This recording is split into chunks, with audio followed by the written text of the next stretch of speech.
Hello, my name is Jacob Gutierrez, and this is From Gothic Streetwear, Recycling Fashion Through Time, Fashion History. Introduction. Gothic fashion from 1200 to 1450 reflected religion, social class, and gender roles.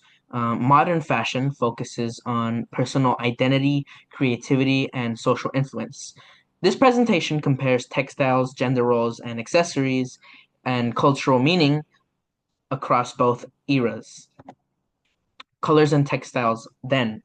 So, crimson, blue, and green were luxury colors made from expensive dyes. Silk, velvet, and fur were worn by nobles. Would tend to wear coarse wool and linen and in duller tones.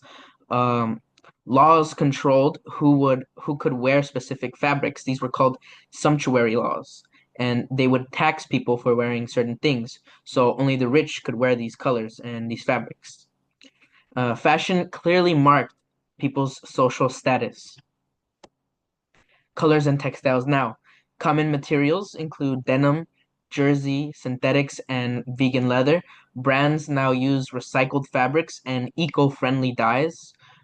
Color trends and trends in general change often due to social media and fast fashion, and there's no legal limits on what you can wear besides wearing nothing. Women's undergarments and accessories and their hair then. So, women's undergarments, accessories, and hair then. Women wore tight bodices, corsets, and layered gowns. Accessories included jeweled belts and ornate purses. Headdresses like hennins and veils were worn for modesty, recommended by the church. Hair was often covered to show their virtue. Okay. Women's undergarments, accessories, and hair now. Options include different types of undergarments like bras, shapewears, bralettes, corsets, and gothic fashion still exist, although they're very different and much more comfortable and not the mainstream fashion anymore. Hair and makeup are used for self-expression, and modesty is a personal choice, not a rule. Undergarments for and accessories, undergarments, and hair for men.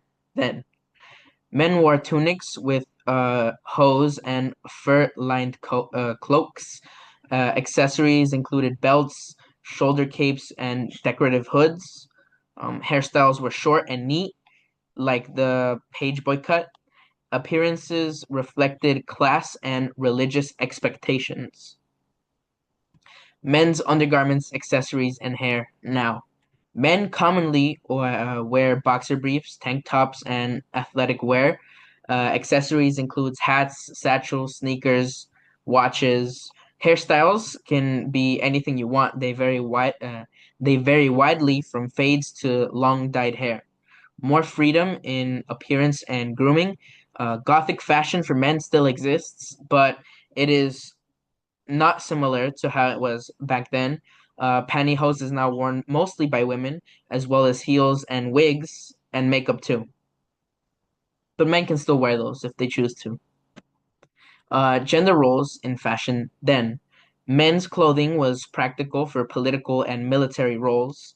Women's clothing was modest and structured to show grace.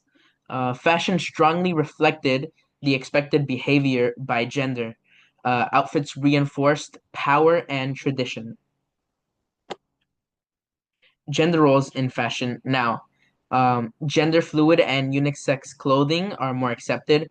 There's more freedom to wear suits, skirts, or just anything in between. Style is used to express your identity, not to make you follow rules now. Traditional dress codes are challenged. People can dress in any manner they please.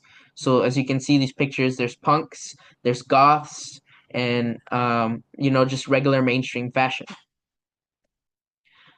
Society, religion, and politics then.